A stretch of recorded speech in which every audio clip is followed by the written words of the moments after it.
আমার নামে তো বদনামি বের করে দিয়েছেন যে উনি আসলে শুধু রাজনীতির কথা বলে। এই যে এতক্ষণ যা বললাম কোনটা রাজনীতির কথা বলেন? কোরআনের কথা বলতে গেলে কারো সাথে যদি রাজনীতি মনে হয়, হায় এটাই আমার রাজনীতি। আমার তাফসির যদি আপনি ভুল ধরতে পারেন তাহলে আলেম নিয়ে আসেন। আপনি এমন ফতোয়া দেন যে কোরআনের সাথে রাজনীতির সম্পর্ক নেই। আমার এই ছোট্ট মাথায় এই কোরআন সম্পর্কে আমি 918 জায়গায় পেয়েছি যে কোরআন দিয়ে রাজনীতি করা লাগবে। আমার এই ছোট মাথায় যদি এতগুলো আয়াত থাকে রাজনীতির, যারা বড় বড় মাথা আছে ও তো আরো বেশি পাবে। আর যে লোকটা ফতোয়া দেয় যে কোরআনের সাথে রাজনীতির সম্পর্ক নেই, আল্লাহর কসম উনি যদি আমার সামনে সূরা ফাতিহা শুদ্ধ করে পড়তে পারে আমি মিষ্টি খাওয়াবো। নড়াইল জেলার সদর থানার আয়োজনে তাফসীরুল কোরআন মাহফিলের স্বনামধন্য সভাপতি কারা যেন এই অনুষ্ঠানকে এ ঘোষণা দিয়েছেন যে এটা দলীয় অনুষ্ঠান, এটা আমাদের না। না, আপনি ঠিক করেননি।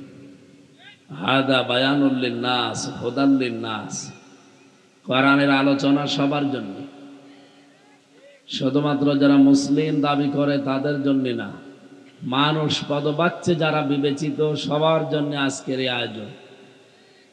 আপনি এখন যদি নিজের ইচ্ছা করে এখানে আসতে না চান কোরআনের কাছে, আপনি কপাল পোড়া। কি কথা বোঝেন আমার?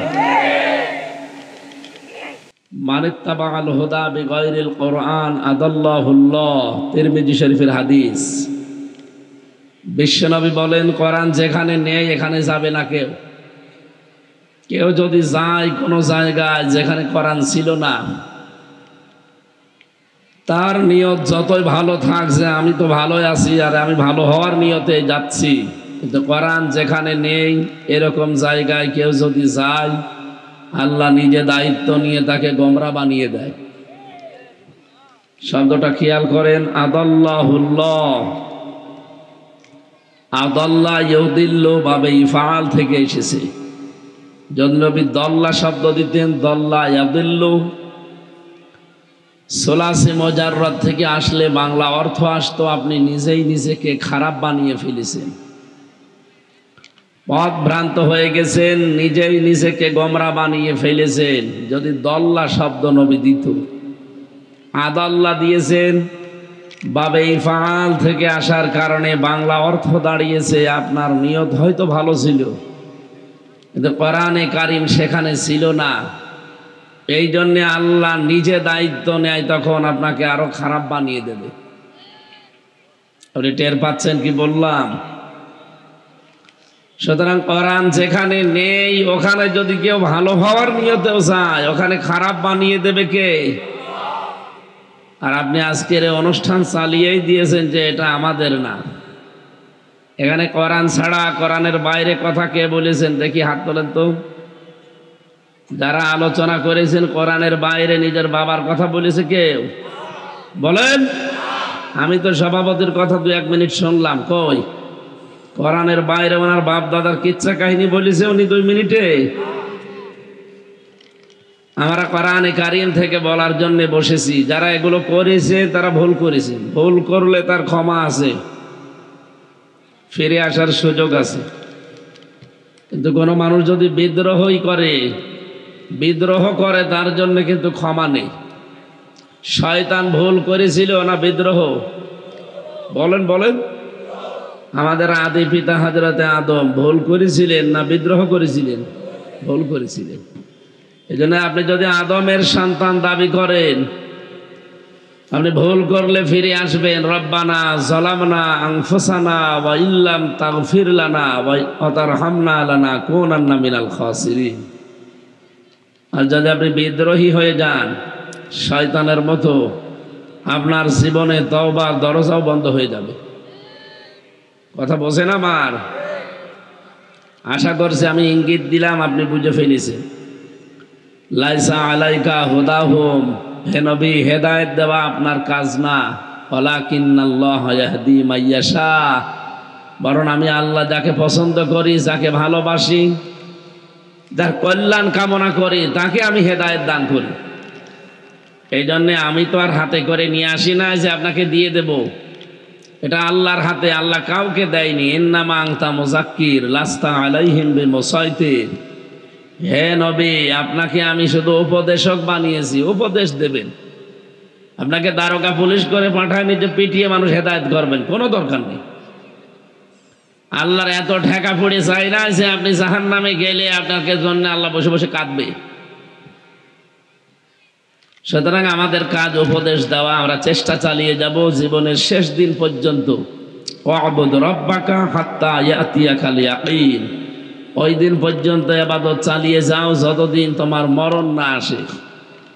আমরা চেষ্টা চালিয়ে যাব। আপনি সাড়া দিলেও ভালো, না দিলেও আমাদের ক্ষতি নেই, আমাদের বেতন আছে আলাদা। জীবনের শেষ দিন মানে কিয়ামতের দিন আল্লাহ আমাদেরকে ঠিক তার বেতন দিয়ে দেবেন, এই আশায় আমরা আছি। নিজের কপালে অনেকে যারা এই উল্টাপাল্টা কোরআনের পেছনে কথা বলে আগুন লাগিয়েছেন, আশা করছি তারা আদমের মতো ফিরে আসবেন। আর যদি আপনার কপাল শয়তানের মতো হয়, এ কথা শুনলে আপনার শরীরে আলো আগুন লাগবে। সুতরাং আজকের এই অনুষ্ঠানটায় সভাপতির দায়িত্বে যিনি আছেন, আপনাদের এলাকার কৃতি সন্তান, ইসলামিক চিন্তাবিদ, শিক্ষাবিদ, রাজনীতিবিদ, হাজার হাজার ছাত্রের ওস্তাদ জনাব মাওলানা নওয়াব আব্দুল কুদ্দুস, প্রাক্তন অধ্যাপক, খুলনা বিএল কলেজ, আতালাল্লাহু উমরাহু ওয়া বারাকাল্লাহু ফি হায়াতি, আমিন। মাহফিলের সম্মানিত পরিচালক মাওলানা মনিরুজ্জামান, সম্মানিত ব্যবস্থাপনায় আছেন যিনি FM রফিকুল ইসলাম, চেয়ারম্যান 11 নম্বর বাঁশগ্রাম ইউনিয়ন।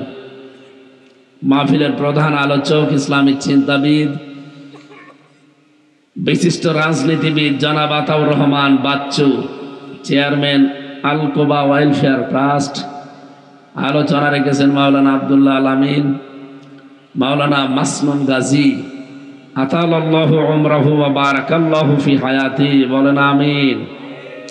প্রধান অতিথি হিসাবে উপস্থিত আছেন সাধারণ সম্পাদক বাংলাদেশ জাতীয়তাবাদী দল নড়াইল জেলা আলহাজ মনিরুল ইসলাম, বিশেষ অতিথি মাওলানা ওবায়দুল্লাহ কায়সার, মুফতি ওয়াকিউজ্জামান, মঞ্চে বসা ওলামা ইকরাম। সময় নেই, এই জন্য হাজারো মানুষের নাম ধরে ধরে আর দোয়া করতে পারলাম না, একবারে দোয়া করছি। ওয়া রাফা'না লাকা যিকরাক।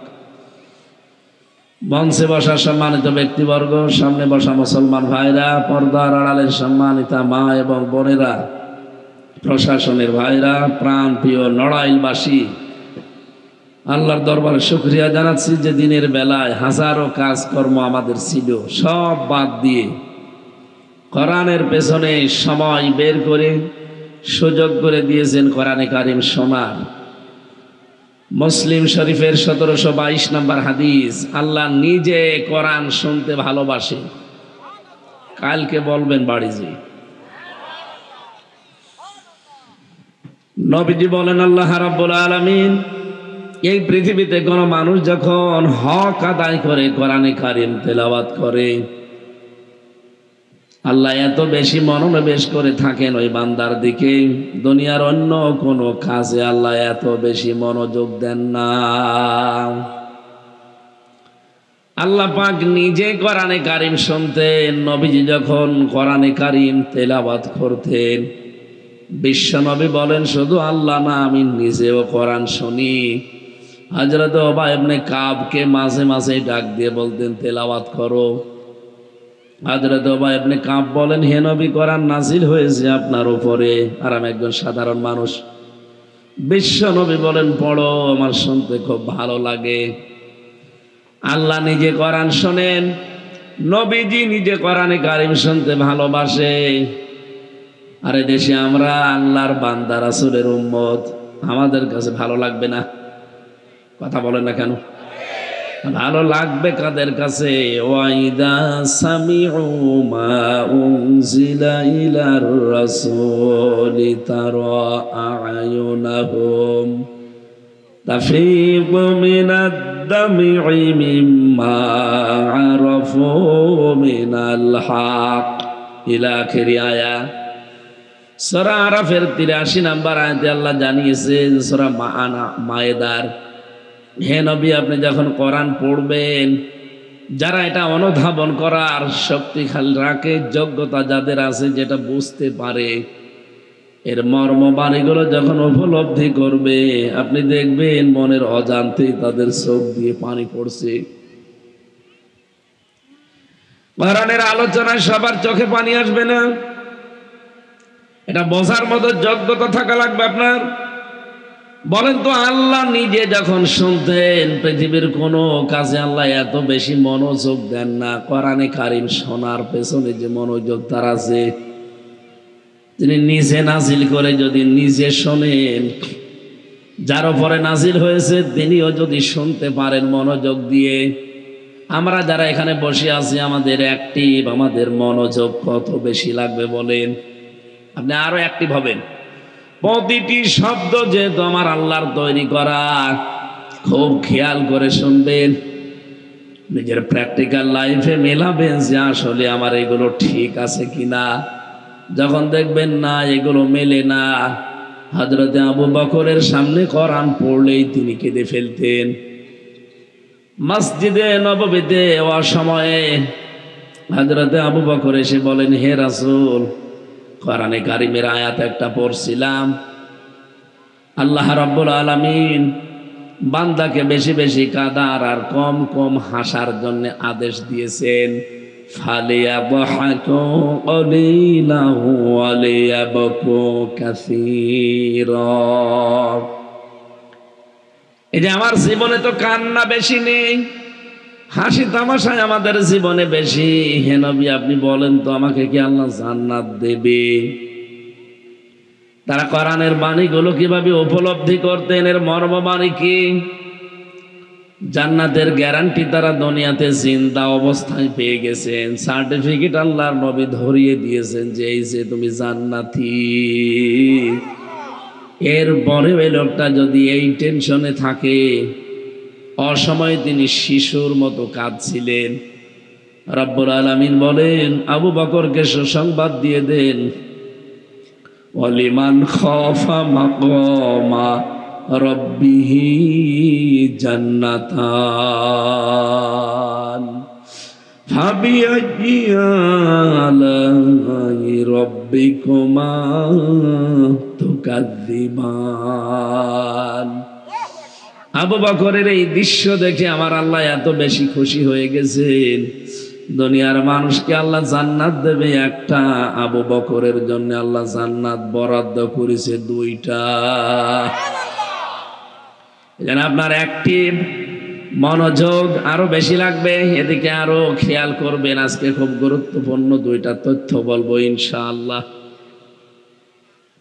যে কোরআনে কারিম আমরা শুনতে এসেছি, আল্লাহর ওই বাণী, আমরা খুশি যেহেতু কাজকর্ম যদিও আমাদের এখন করা যাচ্ছে না এই সময়টা, এই 1-1.5 ঘন্টা কোরআনের পেছনে আমরা যারা ব্যয় করছি বোঝার জন্যে, বলেন আলহামদুলিল্লাহ।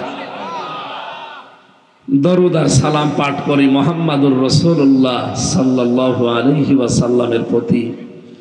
এই যে রজব মাস শেষ হয়ে যাচ্ছে, এদিকে তাকান, আর মাত্র একটা দিন আছে, আবার 1 বছর পরে এই মাসটা আসবে। এসেছিল, চলেও গেল। নবীজি এ মাস পেলেই দোয়া করতেন, আল্লাহুম্মা বারিক লানা ফি রজব ওয়া শাবান ওয়া বাল্লিগনা রমাদান। রজব এবং শাবানের বরকত আমাদেরকে দান করো, আর রমজান পর্যন্ত আমার হায়াতটা তুমি বাড়িয়ে দাও। বলেন তো, হায়াত চাওয়া জায়েজ আছে না? কারণ মুমিন যারা, তারা যত তাড়াতাড়ি দুনিয়ার জীবন ছেড়ে যেতে পারবে তত তাড়াতাড়ি তারা জান্নাতে প্রবেশ করবে। এটাই তো নাকি? দুনিয়াতে বেশি দিন বাঁচতে চায়, বেশি দিন থাকতে চায়, দুনিয়ার এই সুখ সম্ভোগ এগুলো নিতে চায় বেশি যারা, এ মানুষগুলো কাফের। লা তাজিদান্না আশাদ্দান নাস আহরাসাল হায়াতিদ দুনিয়া। হে নবী, দুনিয়ার প্রতি আসক্তি, দুনিয়ার প্রতি লোভ সবচাইতে বেশি আপনি দেখবেন মুশরিকদের। কাদের? আমরা কি মুশরিক? নবীজি নিজে দোয়া করলেন যে আল্লাহ তুমি আমার হায়াতটা বাড়িয়ে দাও, রজব আর শাবানের বরকত আমাদেরকে দান করো, আর হায়াত বাড়িয়ে দাও রমজান পর্যন্ত। এই হাদিসের ব্যাখ্যায় বিশ্ব নবী জানাতে চেয়েছেন এই 2 মাসের যে বরকত আল্লাহ নাজিল করবেন সবাই বরকত পাবে না। বাকি শব্দটা ব্যাখ্যা আমি পরে করছি। রজবের যে গুরুত্বপূর্ণ বরকত গুলো আল্লাহ রাব্বুল আলামিন বান্দার জন্য নাজিল করবেন, বিশ্ব নবীকে আল্লাহ দিয়েছিলেন ওই বরকত। 53টা বছর তিনি দুনিয়ার জীবনে কষ্টে ছিলেন, বিশেষ করে 40 থেকে 53 এই 13 বছর পুরাটা জীবনে জুলুম, অত্যাচার, নির্যাতনের পুরা স্টিম রোলার চলেছে তার উপরে। 53 বছরে তার বড় বড় 2টা ছায়া আল্লাহ তুলে নিলেন। একটা তার চাচা আবু তালেব, আর একটা তার স্ত্রী খাদিজাতুল কুবরা রাদিয়াল্লাহু তাআলা আনহা। এই 2 জনকে আল্লাহ যখন তুলে নিয়েছিলেন, মাথার উপর থেকে এই 2টা ছায়া চলে যাওয়ার পরে নবীজি সবচাইতে বেশি দুঃখে ছিলেন এই বছরে। এই জন্য দুঃখের বছর বলা হয় আমুল হুজুন। নবীজিকে রব্বুল আলামিন ডাক দিয়ে খবর পাঠিয়ে দিলেন জিবরাইলকে যে সামনে আপনাকে আমি একটা দেশ হাতে তুলে দেব। এখনো দেয়নি। সামনে আপনাকে একটা দেশ আমি হাতে তুলে দেব। এই দেশটা কল্যাণময় যদি আপনি করতে চান, শান্তি, স্বস্তি, নিরাপত্তা দিয়ে যদি দেশটাকে আপনি ঢেকে রাখতে চান, আমি নিজের কাছে নিয়ে আসবো আপনাকে। একটা 2টা না, 27টা জিনিস আপনাকে আমি দেখাবো, 14টা জিনিস আমি শেখাবো, পৃথিবীতে আবার ফেরত পাঠাবো। দুনিয়া কল্যাণময় হয়ে যাবে যদি এই 14টা কাজ আপনার জাতি করতে পারে। বলেন সুবহানাল্লাহ। বাংলার মুসলমানেরা আমরাও 53 বছর পার করে ফেলেছি। কথা বলে না কেন? নবীজি তো 13 বছর বেশি কষ্ট পেয়েছিলেন, আর আমরা অলরেডি 15 বছর বেশি কষ্ট পেয়েছি। 53 বছরে সবচাইতে বেশি কষ্টে ছিলাম এই দেশের মুসলমানেরা। কথা বলেন ঠিক কিনা? তাহলে নবীজির চাইতে অলরেডি 2 বছর বেশি হয়ে গেছে। 53 বছরে তাকে যেহেতু আল্লাহ একটা নতুন রাষ্ট্রের সংবাদ দিয়েছিলেন, 53 বছর বয়সে নতুন একটা রাষ্ট্রের সন্ধান দিয়েছিলেন। এই নতুন রাষ্ট্রটা আপনি গঠন করবেন, কল্যাণময় করতে হলে কিছু কাজ করা লাগবে। আপনাকে আমি নিজে দেখাবো এই কাজগুলো। এই জন্য 27টা বছর এই রজব মাসে তাকে নিয়ে 27 বছর একাধারে বিভিন্ন জিনিসগুলো তাকে দেখিয়েছেন।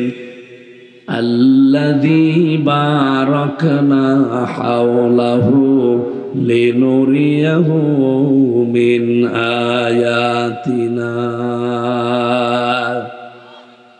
ভালো করে খেয়াল করবেন, আমি কিন্তু গতানুগতিক কথা বলি না। দেখবেন কত ব্রিফলি আছে এই আলোচনাটা। নবীজিকে এই মাসেই তাকে নিয়ে গেলেন 27 বছরের বিশাল সফর। মাত্র 27টা জিনিস তাকে দেখিয়েছেন। কয়টা বলেন তো? 27টা জিনিস দেখতে 27 বছর লাগে? কি জিনিস দেখলেন তিনি যে এত বছর লাগবে? 2 নম্বরে তাকে আল্লাহ 14টা জিনিস নিজে হাতে কলমে শিখিয়ে দিলেন যে আপনি এবার যান।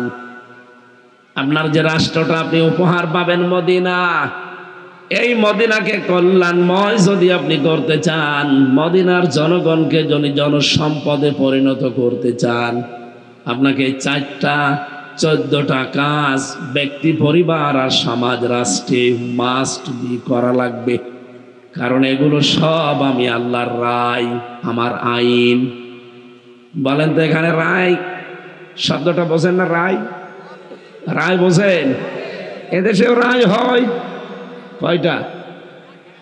4টা।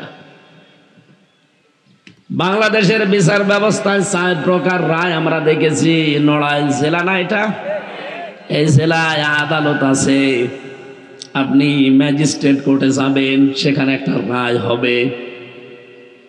এরপরে যদি বলেন যে না, এর রায় আমি মানি না, আপনার বিরুদ্ধে রাষ্ট্রদ্রোহী মামলা হবে। আপনি এতটুকু বলতে পারবেন যে আমি ন্যায় বিচার পাইনি, আমি একটু ভালো জায়গায় যাব, আরো উপরে যাব। যান, আপনি ম্যাজিস্ট্রেট কোর্ট থেকে যাবেন জজ কোর্টে যান। নড়াইল জজ কোর্ট আছে না? জজ কোর্ট থেকে যদি আপনার বিরুদ্ধে রায় আসে, আপনি কিন্তু বলতে পারবেন না যে আমি মানি না, তাহলে আবার উল্টা মামলা হবে। এতটুকু বলার ক্ষমতা আপনার আছে যে আমি ন্যায় বিচার পাইনি, আমি রায় আরো উপরে নিয়ে যাব।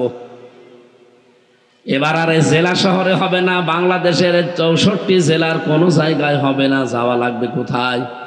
ঢাকা। ঢাকার হাইকোর্টে যাওয়া লাগবে। এখানে যারা হাইকোর্টে গেছেন দেখেন, হাইকোর্টের সামনে একটা জিনিস টাঙানো আছে।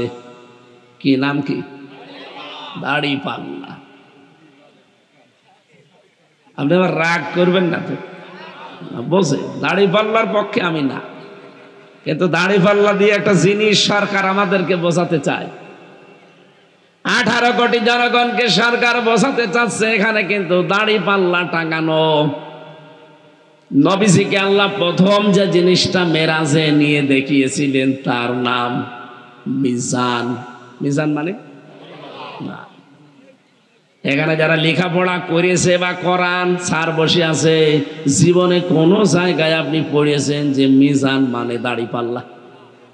আমি তো পাইনি। আরে ভাই, আমার কোরআনের উপরে অনার্স মাস্টার্স করা আছে, অন্তত আপনার চাইতে কোরআনের উপরে দক্ষতা আমার হালকা হলেও বেশি আছে। তো কই, এতদিন পর্যন্ত কোরআনে কারিম পড়ছি, এর পুরাটার অভিধান আমার তো জানা আছে না। কারেন্ট চলে গেছে, এমন সময় গেল। কথা বলা যাবে না, ভালো করে শুনবেন। আমি 10 মিনিট কথা বললে সেখান থেকে 20টা জিনিস বের করব, ভালো করে শোনেন। আছেন এদিকে? আছেন? মিজান মানে সারা জীবন আমরা শুনছি দাড়িপাল্লা, কই কোন জায়গায় তো আমি পেলাম না। আপনি কোন জায়গায় পেয়েছেন? আপনিও পাননি, শুধু শুনিয়েছেন। বলেন না কেন? বলেন তো, কে পেয়েছেন যে মিজান মানে দাড়িপাল্লা? কোন অভিধানে আছে বলেন? বাংলাদেশে যত অভিধান আছে আমি প্রতিটা মিলিয়েছি, কোন জায়গায় পাইনি। মিজান মানে লেখা আছে মানদণ্ড। মিজান মানে ন্যায় বিচারের প্রতীককে মিজান বলে।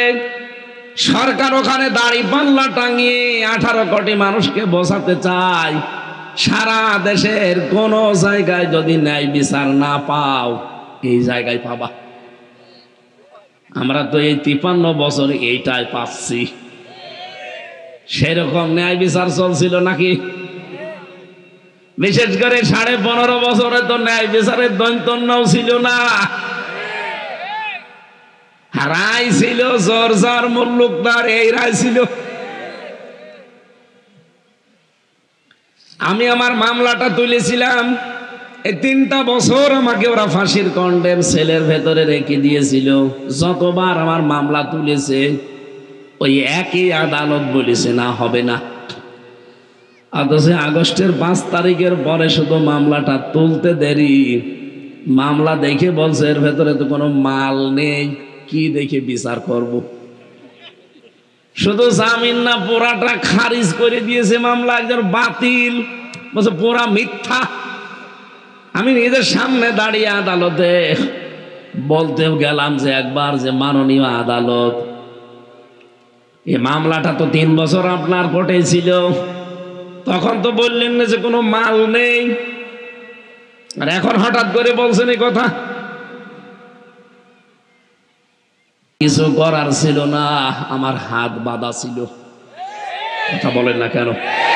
আমার হাত বাঁধা ছিল, এই জন্য কিছু করতে পারি নাই। এখন আমার হাত খোলা আছে, আমি এখন ন্যায় বিচার অন্তত করতে পারছি। এটা আমি আগেই সেই 3 দিনের ভেতরে যখন আমার কোর্টে উঠেছিল মামলাটা, ওই সময় আমি খারিজ করে দিতে পারতাম, কিন্তু আমি আর চেয়ারে থাকতে পারতাম না। আপনি আজকে আওয়ামী লীগের প্রেসিডিয়াম একজন সাবেক সদস্য, আমি নাম নিলাম না, দেখেন একটা পুরা স্ট্যাটাস লিখেছে প্রায় 20 লাইন। আমি বহুবার এই শেখের বেটিকে বহুবার চেষ্টা করেছিলাম সংশোধনের, কিন্তু না, এ মহিলার সংশোধন হওয়ার মতো মানুষ না, ওরে আল্লাহ বাঁকা করে বানিয়েছে। মেয়েদেরকে আল্লাহ এমনি বাঁকা করেই বানিয়েছে, তো ওর ডবল বাঁকা। কতবার আমি ওই প্রেসিডিয়াম সদস্য থাকাকালীন সংশোধন করার জন্য ইঙ্গিত দিয়েছি, মানে তো নাই। ওই সময় যদি আমি শক্ত করে বলতাম, আমি হয়তো মাটির নিচে থাকতাম। এখন যেহেতু আর কোনো সম্ভাবনা নেই, ও দল ঘুরিয়ে আসবে, এই সম্ভাবনাও শেষ হয়ে গেছে। এখন যদি এদেশের জনগণ বলেও আসেন, ওরা যা করেছে 15.5 বছর, কোন মুখ নিয়ে জাতির সামনে দাঁড়াবে? প্রেসিডিয়াম সদস্য একজন সাবেক, এই যে আপনি আজকে খোলেন, পুরাটা লিখেছে উনি নিজে, 20 লাইনে উনি 20টা তথ্য দিয়েছে। আমি খুব মনোযোগ সহকারে বসে বসে পুরাটা পড়েছি, তাও 2-3 বার করে।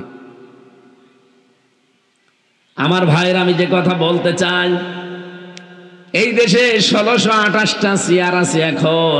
এই চেয়ার না, যিনি পালিয়ে গেছে তার থেকে শুরু করে আপনাদের যে ওসি সাহেব এসেছে, ওসির চেয়ার 1628টা। আপনি হিসাব করে দেখবেন, শুধু একজনের হাত খোলা ছিল, বাকি 1627টা চেয়ার সব হাত বাঁধা ছিল।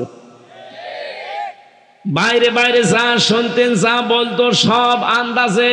আসল কথা ওনার, এই যে কাওয়া কাকু মাঝে মাঝে কা কা করতো, এমনি, ওর কোনো বেল বেরেক নেই। হাসাও মাহমুদ চট্টগ্রামের যুবক, তো কোনো বেল বেরেক নেই। আসল কথা, ফাইনাল কথা, ওনার যিনি পালিয়েছেন, ওনার এই একটা হাত শুধু খোলা ছিল মন মতো, বাকি সব হাত ছিল বাঁধা। বিচারপতির হাত শুধু খুলে দিতে দেরি। দেখেন তো, উনি নিজেও জানতো। 3 বছর আগে আমার যখন 21 সালের প্রথমে ছেলে নিয়ে যান, তখনই উনি আমার চাচাকে বলেছিলেন যে আমি জানি এর কোনো ভিত্তি নেই, কিন্তু আমার কিছু করার নেই। বারবার বলতেন যে আমার বেঞ্চে আপনারা মামলা দেবেন না, আমার বিবেকে বাধা দেয়, অন্য বেঞ্চে নিয়ে যান। কিন্তু আমার পরিবার এবং আমার যে দল, তারা জানতো যে এই লোকটা একটু ন্যায় বিচার হালকা পাতলা করে।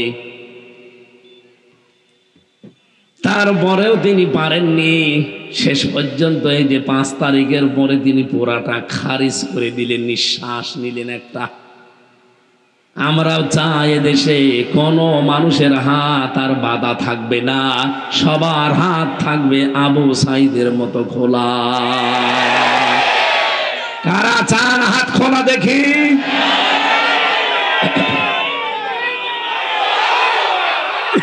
আলহামদুলিল্লাহ। হ্যাঁ, আমি তাকবীর এত শুনতে চাই না, কথাগুলো বুঝতে হবে। যারা হাত তুললেন যে সামনে, আমরা সবাই হাত খোলা রাখতে চাই। এখনো অনেককে আমরা দেখি, অনেকে হাত বেঁধে দেওয়ার মতো কাজ কারবার করছেন। জাতির কাছে আপনি চাঁদা চান, জাতির যদি হাত সত্যি খোলা লাগতো, চাঁদা না, দয়া কারো দিত না। কথা বলে না কেন? আমার নামে তো বদনামি বের করে দিয়েছেন যে উনি আসলে শুধু রাজনীতির কথা বলে। এই যে এতক্ষণ যা বললাম, কোনটা রাজনীতির কথা বলেন? কোরআনের কথা বলতে গেলে কারো সাথে যদি রাজনীতি মনে হয়, হায় এটা আমার রাজনীতি।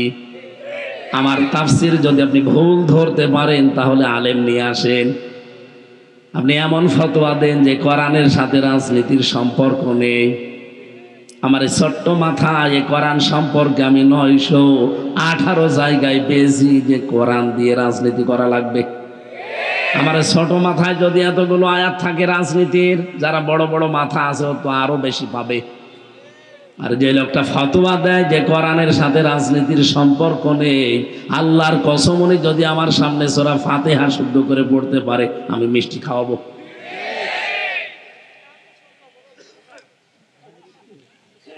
কোরআনে কারিমের যে আয়াতটা পড়েছিলাম, আল্লাহ বারবার চ্যালেঞ্জ দিয়েছেন এবং কড়া ভাষা দিয়েছেন, আলা তাকফু মা লাইসা লাকা বিহি ইলম, যে বিষয়ে জ্ঞান নেই মুখ খুলবা না।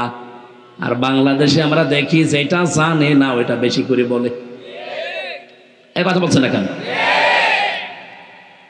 যে লোকটা কোরআন মানে কি তা জানে না। কোরআন মানে কি কি জানেন? জানেন?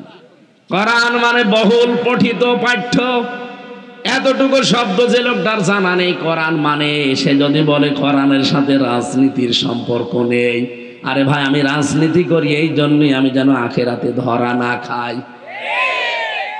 এই বাংলাদেশে যাদের কর্মজীবন আলাদা আছে, রাজনীতিকে যারা ইবাদত মনে করে, তাদের দ্বারা কোনোদিন দুর্নীতি হওয়ার সম্ভাবনা নেই।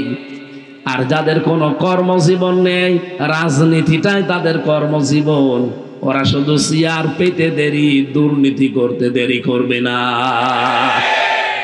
আপনি কি রাগ করলেন? এদেশের অবস্থা তো এইটাই। যাদের কর্মজীবন নেই, যারা এই রাজনীতিকে এই কর্ম বানিয়েছে, কয়েকদিন পরেই দেখবেন আঙ্গুল ফুলে কলা গাছ হয়ে যাবে। এটা জাতি 53 বছরে বুঝে ফেলেছে। এই জন্যই জাতি এখন চাচ্ছে যাদের কর্মজীবন আলাদা আছে, আরে মানুষগুলো যারা রাজনীতিকে ইবাদত মনে করে, এরা যদি সামনে চেয়ার পায়, কোনো দিনে দেশে আর সাদাবাজি হবে না। আমিরে জামাত ডাক্তার শফিকুর রহমান হাফিজাহুল্লাহ যত কথা আজ পর্যন্ত বলেছেন, এই কথাটা সবচাইতে বেশি গুরুত্ব দিয়ে উনি বলেছেন, এদেশে যদি ইসলাম আসে, প্রথম দিনে দেশ থেকে সাদাবাজি ঝাঁটিয়ে বিদায় করা হবে। মানুষ এমনি মানুষ বদনাম দেয় যে হাত বদল হয়েছে, সাদাবাজি করার আগে এই হাত করতো, এখন এই হাত করে। কেন এই কথা বলবে মানুষ? 5 তারিখের পর থেকে যারা এগুলো করছেন, নির্যাতিত, অত্যাচারিত, জুলুমের শিকার শুধু আপনি নিজেই হয়েছেন। কেন আমি জুলুমের শিকার ছিলাম না? আমার বাবার কাছ থেকে ওরা 32 লাখ টাকা নিল এই 3 বছরে। আমি আকিজ গ্রুপে ছিলাম, সেখান থেকে 32 লাখ টাকা নিয়েছে। আপনার চাইতে তো 3 বছরই বেশি আমি অত্যাচারিত হয়েছি। ওরা আমার জেলের ভেতরে যদি রাখতো তো কয়দিন রাখতে পারতো, অসুবিধা ছিল না। রেখেছে আমার ফাঁসির কন্ডেম সেলের ভেতরে 24 ঘন্টা তালা লাগানো, সিসি ক্যামেরা দিয়ে রেখেছে, আমি যেন কারোর সাথে দেখাও না করি। কয় আমি তো 5 তারিখের পর থেকে ওই টাকাগুলো কালেকশন করতে পারতাম না, যে যারা যারা আমার টাকা নিয়েছে ও ক্ষমতা আল্লাহ আমাকে অলরেডি দিয়ে দিয়েছিল, একটা লোককেও আমি মাফ করতাম না। সব টাকা আমি সাদাবাজি না, আমার আসল টাকায় আমি তুলে নিতাম।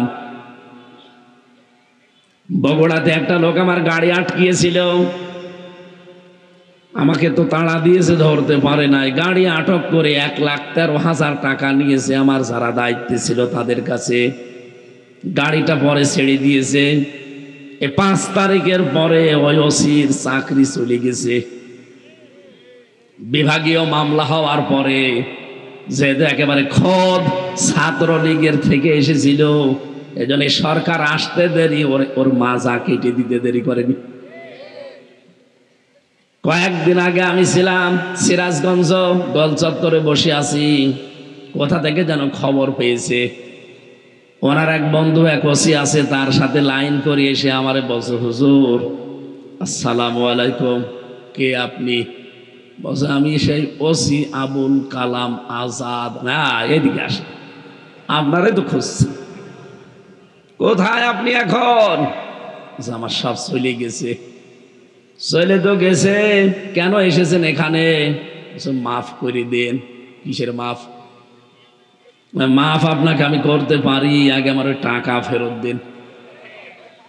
আপনাকে তো আমি মাফ করে দিলাম, আমার অসুবিধা নেই। আপনি ধানের ক্ষেতের ভেতর দিয়ে আমারে তাড়া দিয়েছিলেন, সেটা আমি মাফ করে দিলাম। আমি আপনাকে কোরআনের কথা বলতে গিয়েছিলাম বগুড়াতে, আপনি বলতে দেননি, মাফ করে দিলাম।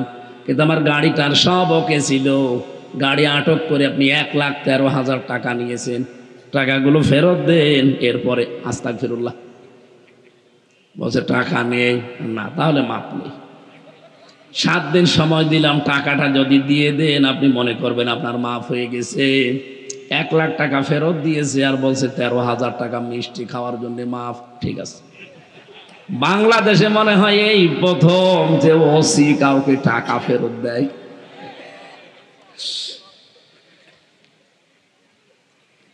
অত্যাচারিত আপনাদের চাইতে আমরাও কম না, কিন্তু আমাদের নামে তো একটা বদনাম কেউ দিতে পারলো না। 56,000 বর্গ মাইলে যে আমি সাদাবাজি করেছি, আপনার নামে আসে কেন? বলেন, কেন আসবে আপনার নামে? আপনি কি মনে করছেন কেউ কিছু টের পায় না আমি কি করি? এ দেশটা এখন গোয়েন্দাদের হাতের মুঠায়। এদেশের সর্বোচ্চ দায়িত্বে যিনি আছেন গোয়েন্দাদের।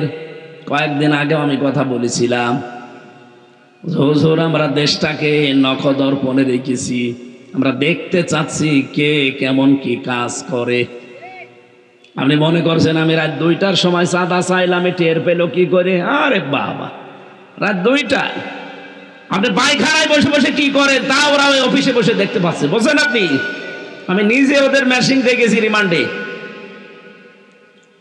আমার ম্যাডাম আমিরুল ইসলাম বেলালি সাতক্ষীরার, আমি ধরা পড়ার 3 দিন যখন চলে আমি রিমান্ডে, ওনার কাছে কি একটা কথা জিজ্ঞাসা করেছে, আমি বাস্তব বলছি ওই নাম্বারটা আমি আর ও আর আমার মা বাবা ছাড়া কেউ জানে না।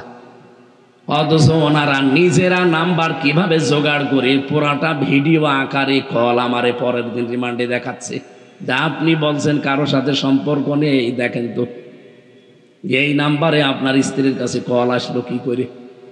আপনি মনে করছেন আমি রাত 1:30টার সময় 2টার সময় চাঁদা চাইতে চাই, কেউ তো জানে না। কেউ জানে না মানে ওই মেশিনগুলো এখনো আছে, যেগুলো ইসরায়েল থেকে নিয়ে এসেছিল এখনো কিন্তু ব্যবহার করছে। এই জন্য সাবধান হন ভাই, আপনারা মজলুম, আমরাও মজলুম। ওই 14 দল বাদ দিয়ে বাংলাদেশে যা আমরা সবাই মজলুম। কথা বলেন না কেন? আপনারা যেন ক্ষতি না করেন, নিজেদের পায়ে নিজে কোড়াল না মারেন। আমি সাবধান করলাম, দেশটা কিন্তু থালার মতো হয়ে আছে। একটা থালার ভেতরে কি কি আছে সামনে যেমন দেখতে পান, এদেশের 18 কোটি মানুষ কে কি কোথায় কি করছে সব ওরা দেখতে পারছে, শুধু ছাড় দিয়েছে আমাদের পরীক্ষার জন্য। ওরা অলরেডি বুঝে ফেলেছে দেশটা কাদের হাতে নিরাপদ। তা আপনার নিজের পায়ে যদি এখন নিজে কোড়াল মেরে বারবার উল্টা পাল্টা বকেন, মানুষ তো পাগল বলবে আপনাকে। এই জন্য আমি ইঙ্গিত দিলাম, আশা করে আপনি বুঝেছেন। এরপরেও যদি না বোঝার ভান করে থাকেন, এদিকে আসেন, কানের নিচে এমন জোরে 2টা দেব, সব বুঝে ফেলবেন। হুজুর আমি কিছু বুঝি না, এদিকে আসেন, আপনাকে বোঝাচ্ছি। আসেন, আমার মেন কথা বলছি এবার। বিশ্বনবীকে আল্লাহ মিজান দেখালেন। মিজান মানে মানদণ্ড। মিজান মানে আরো জোরে বলেন। এখানে আমার মনে হয় সবাই এক বাক্যে এই কথা বলবে, মিজান মানে দাড়ি পাল্লা। কিয়ামতের দিন আল্লাহ দাড়ি পাল্লায় আমাদেরকে ওজন দেবেন, আমাদের আমল, বদ আমল আর নেক আমল। কথা বলেন না কেন? আপনি কোনদিন এ কথা বিশ্বাস করতে পারেন যে মিজান মানে দাড়ি পাল্লা, দাড়ি পাল্লায় আল্লাহ আমল মাপবেন, বদ আমল নেক আমল? আমল মানে কি বলেন তো? কাজ। আমল মানে এখানে কোন পাগলকে বিশ্বাস করাতে পারবেন যে দাড়ি পাল্লার একটা পাল্লায় 5 কেজি কাজ তুলে দিলাম, এদিকে 5 কেজি কাজ, এদিকে 5 কেজি কাজ, এটা কেউ বিশ্বাস করে? আর দাড়ি পাল্লা দিয়ে কি কাজ কেউ মাপে? বলেন কোন কারণে আপনি এই বিশ্বাসে আছেন বলেন? পৃথিবীর প্রতিটি জিনিস পরিমাপ করার জন্য আলাদা আলাদা যন্ত্র পাবেন। এই যে সামিয়ানাটা যদি এখন আপনাকে আমি মাপ দিতে বলি, এটা কি দাড়ি পাল্লায় তুলে দেবেন? এটার জন্য আলাদা একটা মাপের যন্ত্র আছে, তার নাম ফিতা, গজ। এই কথা বলেন না কেন? এই যে পানি দিয়েছে আমাকে খাবার জন্য, এই পানির বোতল যদি আপনাকে বলে এটা মেপে দেন তো ফিতা দিয়ে মাপবেন। এটার জন্য সিসি আছে, লিটার আছে। এই কথা বলছেন না কেন? পৃথিবীর প্রতিটি জিনিস মাপ করার যন্ত্র আছে না নেই? আরো জোরে। কাজ মানে আমল, কাজ যে আল্লাহ মাপবে কিয়ামতের দিন, এটা মাপের জন্য আলাদা একটা যন্ত্র নেই। দাড়ি পাল্লা, দাড়ি পাল্লায় কেউ কাজ মাপে? কাজ মাপার জন্য একটা আলাদা যন্ত্র আছে। এইটার জন্য যেমন ফিতা, এইটার জন্য যেমন সিসি। কাজের জন্য কাজ মাপতে হয় দাড়ি পাল্লা দিয়ে না, ফিতা দিয়ে না, গজ দিয়ে না, লিটার দিয়ে না, সিসি দিয়ে না, কেজি দিয়ে না। কাজ মাপতে হয় গুরুত্বের ভিত্তিতে। এই কথা বলছেন না কেন? কাজ মাপে কি দিয়ে? গুরুত্ব। বলেন বলেন, আরো জোরে বলুন। এখন কি গুরুত্ব কি? এই যে মঞ্চটা সাজিয়েছেন এর গুরুত্বপূর্ণ জিনিস আছে দুইটা, একটা খুঁটি আর একটা সামিয়ানা। কি কথা বলেন? গুরুত্বপূর্ণ এই দুইটা জিনিস না থাকলে কেউ মঞ্চ বলবে? এখানে গুরুত্বপূর্ণ নয় এমন জিনিসও আছে যেগুলো না হলেও মঞ্চ হয়, যেমন এই কার্পেট, এই চেয়ারগুলো। কথা বলা লাগবে। আপনি কি বোঝেন নাকি বলেন? আমার ভাইরা, আমি গুরুত্বপূর্ণ বিষয়গুলো আপনার সামনে তুলে ধরতে চাচ্ছি। এবার কিয়ামতের দিন আল্লাহ কিন্তু মাপ দেবেন আপনার আমল, মানে কাজ মাপতে হয় যেহেতু গুরুত্বের ভিত্তিতে। এই কোরআনে কারিমে আল্লাহ 500টা বিধান দিয়েছেন শরীয়তের গুরুত্বপূর্ণ যেগুলো, আর প্রতিটা বিধানের ভেতরেই দেখবেন কিছু না কিছু ফরজ আছে। কি এর ভেতরে নামাজ আছে না? আরো জোরে বলেন, নামাজ কি ফরজ? বলেন, এই নামাজ ফরজ, এই ফরজের ভেতরে আরো ফরজ আছে কয়টা? 13টা। বলেন বলেন, নামাজ যে ফরজ, এই ফরজ নামাজের ভেতরে আবার ফরজ আছে কয়টা? এ 13টা ফরজের 12টা আদায় করলেন, একটা করেননি, সওয়াব হবে কয়টা? একটাও হবে না, 0, 0। এখন যদি বলেন না 13টার 12টা আদায় করলাম, একটা করি না, অন্তত 2-3টা সওয়াব দেন, হবে? এটা বুঝেছেন? বলেন, এর ভেতরে শরীয়তের বিধান কয়টা? 500। বলেন আরো জোরে, আরো জোরে বলেন। 500-র ভেতরে 499টা আপনি মানেন, আপনি আমল করেন, কিন্তু একটা করেন না, আরো বিরোধিতা করেন। কিয়ামতের দিন আল্লাহ যখন আপনার সওয়াব মাপ দেবে, গুরুত্বের ভিত্তিতে যেহেতু মাফ হবে, 13টা ফরজের 12টা আদায় করে একটা আদায় না করলে পুরাটা যেমন বাদ। 500 ফরজের 499টা আদায় করেছেন, একটা করেননি, কিয়ামতের দিন আপনাকে আল্লাহ 0, 0 দেবে। এত সহজ বলার পরও যদি কেউ না বোঝার ভান করে থাকেন, আমার আর কিছু করার নেই। তাহলে আপনাকে গুরুত্বের ভিত্তিতে এখন কাজ করা লাগবে। আরে আপনার মেসাক আগে না, আপনার দস্তরখানা বিছিয়ে খাবার খাওয়া আগে না। পৃথিবীর প্রথম কাজ প্রতিটি নবীকে আল্লাহ যেটা আদেশ দিয়েছেন সেটা হচ্ছে আনাকিমুদ্দিন, দিন কায়েম করা। দিন কায়েম হলে নামাজ কায়েম হবে, দিন কায়েম হলে যাকাত কায়েম হবে, দিন কায়েম হলে চাঁদাবাজি বন্ধ হবে। এইটাই আসল কাজ। এইটা আপনি বাদ দিয়ে 499টা করেন, আর এইটা করেন না, করতে গেলে ফতোয়াবাজি করেন, আরো বাধা দেন। কিয়ামতের দিন আপনাকে যখন আল্লাহ মাপ দেবে, আল্লাহর কসম আপনার ফল হবে 0 বা 0। এতটুকু বুঝেছেন কারা? আলহামদুলিল্লাহ। এই মাহফিলটা এরা সাজাতে গিয়ে বহু সমস্যার সম্মুখীন হয়েছে, বিশেষ করে যারা কর্তৃপক্ষ। 500 টাকা করে ওনারা চাচ্ছে। 10-15 জন হাত তোলেন যে 500 টাকা বা 1000 টাকা দিতে পারবেন, পরে দিয়ে ওনাদের কাছে তো তোলা লাগবে। এই যে কয়জন হাত তুলছে একটু তোলেন তো, আল্লাহকে দেখানোর জন্য তোলেন। যারা 500 টাকা 1000 টাকা দিতে পারবেন হাত তোলেন, তুলে রাখেন, একটু তুলে রাখেন। 1, 2, 3। না, লোক যাওয়া লাগবে না, ওরা মনাদাতের পরে দিয়ে যাবে। যারা কথা দিচ্ছে ওরা তো আর আন্দাজে কথা দিচ্ছে না। এখানে 3 জন, 1, 2, 3, 4। এই লাইনে সব গরিব মানুষের ভাগে পুলিশ, এদের ভেতরে একজন আছে। ভাই, আমি কালেকশন করতে পারি না, আর এর সিস্টেম আমি জানিও না। এনারা যেহেতু একটু ঋণী হয়ে আছে, এনারা যেন ঋণ না থাকে, যতটুকু পারেন আপনার সাধ্য মতো এখানে দিয়ে যাবেন। কোরআন প্রচারে যদি আপনার অর্থ ব্যয় না হয়, তো টাকা পয়সা নিয়ে কি করবেন? সম্মানিত মা বোন যারা এসেছেন, মেরাজে যে নবীজি 2টা কারণে মেয়েদের জাহান্নামে চলতে দেখেছেন। 1 নম্বরে তারা কুফরি করে, কুফরি আল্লাহর সাথে না, স্বামীর সাথে। 2 নম্বরে তারা দান সাদকা করে না। খাদিজাতুল কুবরার নাম বললাম না, জীবনে তিনি 1 ওয়াক্ত নামাজ পড়েননি, রোজা রাখেননি একটাও, জীবনে একটা টাকা যাকাত দেননি, কোনোদিন তিনি হজ করেননি, কোনোদিন তিনি পর্দায়ও থাকেননি, কারণ পর্দার বিধানের সময় নাজিল হয়নি। কিন্তু জান্নাতে আল্লাহ তার জন্য ঘর বানিয়ে তার কাছে পাঠিয়ে দিয়েছেন একটা মাত্র কারণে, তিনি তার স্বামীর পেছনে সময় দিয়েছেন, সম্পদ দিয়েছেন, মেহনত লাগিয়েছেন স্বামীর জন্যে। এজন্য আপনাদের আমার মনে হয় সবচাইতে গুরুত্বপূর্ণ কাজ সামনে মেয়েদের স্বামী